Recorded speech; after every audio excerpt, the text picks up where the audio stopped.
So I'm sitting on this and I'm watching the whole country talk about civil war, censorship, justifying murder about this guy? This guy is reaching out to his mortal enemy saying we need to be gentlemen, sit down together and disagree agreeably. Hey guys, Brad here with another quick hit video, and I want to talk about something that it just happened, was just revealed by CNN star Van Jones about Charlie Kirk, because his memorial is going on this weekend, I believe in Arizona, and everyone is talking about the legacy of Charlie Kirk. And with any public figure, with anybody who was in the political combat arena, you can find great things, you can find things that didn't age well or may be offensive.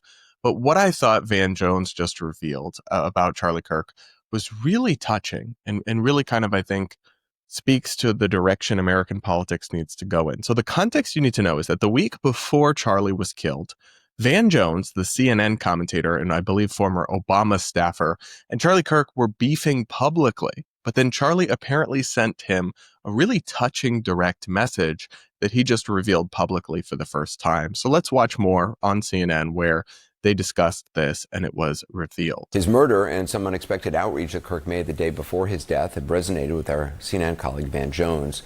The story begins when a Ukrainian woman was fatally stabbed last month in North Carolina. The suspect is a black man, and Charlie Kirk and Van got into a public sparring match online.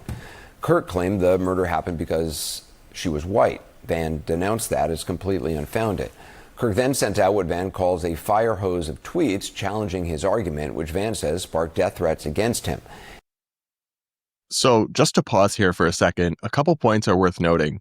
Charlie was basically right about that because the video came out of the killer in the Ukrainian refugee case saying, "Got that white girl," which certainly points to race being a part of this. I don't know if he was crazy, so who knows what his actual motives were, but I think if the races were reversed there, people would agree that that was somebody being killed because of their race. If somebody said, "I got that black girl," that, oh God, that's evil even saying that, but you get what I'm saying. I think Charlie was definitely closer to correct than Van there.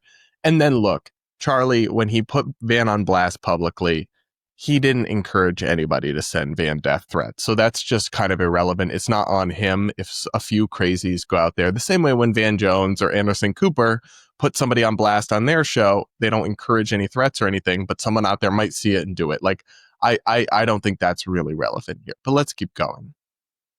Tim, in the midst of all of this, Kirk reached out to Van in a direct message on X. "Hey Van, I mean it. I'd love to have you on my show to have a respectful conversation about crime and race. I would be a gentleman, as I know you would be as well. We can disagree about the issues agreeably." Now, that message was sent on September 9th. Van says he did not see it until the very next day after Kirk was murdered. Wow, think about that for a second. You're realizing that you have an unread direct message from the person who was just killed. And it's like you were one of the last people they potentially messaged before they died. That's really remarkable. And then the message itself, I think, epitomizes Charlie Kirk at his best, which was when he was all about dialogue and discourse and debate and hashing out our differences peacefully and through arguments and through, ballots, not bullets, all these things that we talk about on this channel because we believe so firmly in free speech and the First Amendment and open discourse. And it's interesting too, because he said those things publicly. I believe in this, but it wasn't an act. This is how he spoke about it behind the scenes as well. He didn't have some booker reach out. I know Charlie had a big team. He went to Van Jones directly, man to man, and said, "Let's hash it out. Let's talk about it respectfully."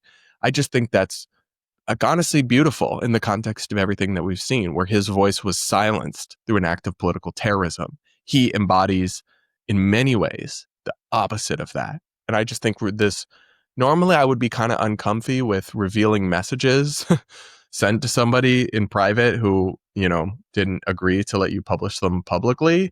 But I think there are some circumstances where that's okay or that can make sense. And this is one of them because I think it's a touching moment. And I think it really contributes to the memorial of Charlie Kirk and the best parts of his legacy. Let me know what you guys think in the comments. Subscribe, like, yada, yada, yada. And let's keep going here. Van Jones just wrote a piece about this for CNN.com and is here tonight. This is extraordinary. So this was received the day before he was killed. Yeah. Look, I mean, we were beefing. I don't know. We were going at it online, on air.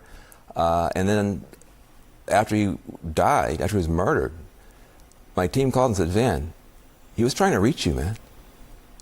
Wow. What? And what was he doing? Dialogue. Let's be gentlemen together. He says, let's disagree agreeably. So I'm sitting on this and I'm watching the whole country talk about civil war, censorship, justifying murder about this guy? This guy is reaching out to his mortal enemy saying we need to be gentlemen and sit down together and disagree agreeably. And the next day he's killed. Yeah, I just want to pause there for a second because that is so beautiful. You do have all these voices on the right screaming like vengeance, censor, cancel, destroy. And look, I understand the emotion behind that, especially if you're somebody who had a personal relationship with Charlie. I only talked to him a couple times. We disagreed on a lot of things. We certainly, weren't particularly well acquainted, but I can understand that if you're somebody who considered him a friend or a dear friend, you would have this huge swell of emotion.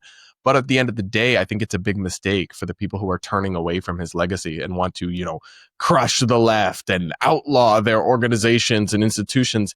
That was kind of the opposite of Charlie's life's work. He wanted to convince the left. He turned, so many young people away from the left through persuasion and debate and speech, not through censorship or bullying or any sort of government intervention or the like. So I think it's really touching and just a powerful message here that kind of was embodied by this revealed message now from Van Jones. Let's keep rolling. And I've sat on it long enough, and I just said, you know what? We're going to Memorial Weekend for this man. We disagree. Everybody knows we were not friends, okay, at all. But you praise the good when it's time to memorialize somebody. And what he did, and I didn't even know it, was good. This is a good point, to pause again here. A lot of people are like, well, why, what about this random thing he said on a podcast 2 years ago? Or he was a terrible person. Look at this. I disagreed with him all the time. You can go back on my channel. I made entire videos criticizing Charlie Kirk, or disagreeing with something he said. But I am really just not interested in this thing that people seem to want to do where someone was just murdered in a horrific attack on democracy and free speech. And you want to litigate every controversial thing they ever said. I just don't care. Okay, sure, he said some edgy stuff about MLK or whatever. So what? That's not the entire defining thing of his legacy. No media personality is defined by the 3 most 30-second controversial sound bites you can find out of tens of thousands of hours of them being on air. And then it's it literally just doesn't matter. He was murdered for his beliefs. That's what matters. I would have the same views if this was some divisive left-wing figure. If this was Hassan frickin' Piker, I would have a similar view of this. I would still find it so abhorrent, even though I find his ideas and beliefs so radical and so dangerous. That's not the point. And you do not need to unambiguously endorse every single thing a person ever said to mourn their legacy, to mourn their passing, or to honor their legacy. And that's what I don't understand about some people are doing. Even AOC's been getting into this, and Ilhan Omar and other people who say, yes, the shooting was bad, but he was horrible, blah, blah, blah, blah.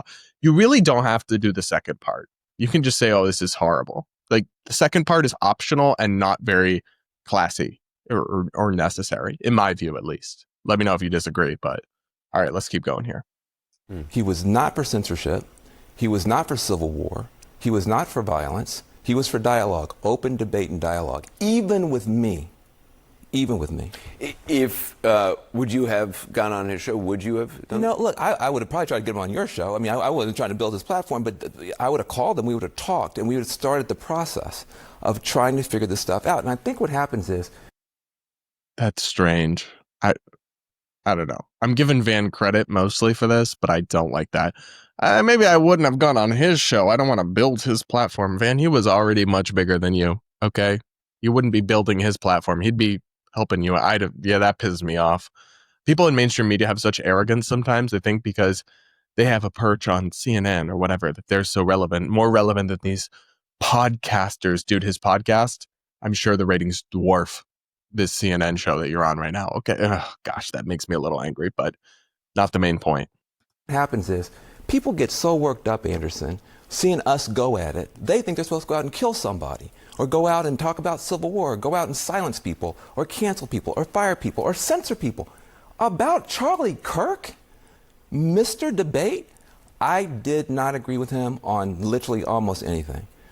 But we were words, not weapons, guys. We were words, not weapons, guys. And we were getting into a position where we could get some real debate going, whether it's going to be on CNN, on his show. That wasn't worked out. But I would have taken him up. I wanted to beat Charlie Kirk in a debate. I didn't want somebody to shoot him. That's how we do it in America. And the idea that now people on both sides are justifying murders and calling for civil wars, we got to calm this down, Anderson. We need to calm this down. We need to lower the temperature.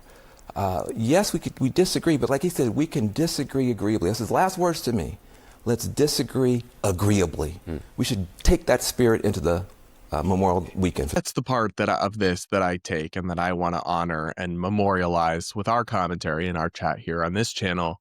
The idea of disagreeing agreeably is something beautifully, and that can be contentious, that can be fiery. I've done many a fiery debate, but it doesn't need to be nasty. We never, and we most certainly never need to get violent. We never need to start cracking down and censoring people with the state. We don't need to be declaring war on our fellow citizens or anything like that. Those things, I think, are totally anathema to fundamental American values and to the best parts of Charlie Kirk's legacy that will be honored at great length this weekend. So I thought this was touching. I mean, parts of it I kind of don't love or do disagree with, but I really appreciate the message here and the clear goal of Van Jones, which is to promote civil discourse and dialogue and honor the best parts of Charlie Kirk and the approach that he took to politics. But what do you guys think? Let me know in the comments. Make sure you're subscribed if you aren't yet, and hit that like button while you're at it. And guys, if you enjoy these short videos, be sure to check out my full-length podcast episodes here on YouTube or on Apple, Spotify, iHeart, etc. for the Brad versus Everyone podcast, where we take on media insanity, political craziness, and internet BS, all from an independent perspective. The links to check out the show are in the description. And with that, guys, we'll be back with more content real soon.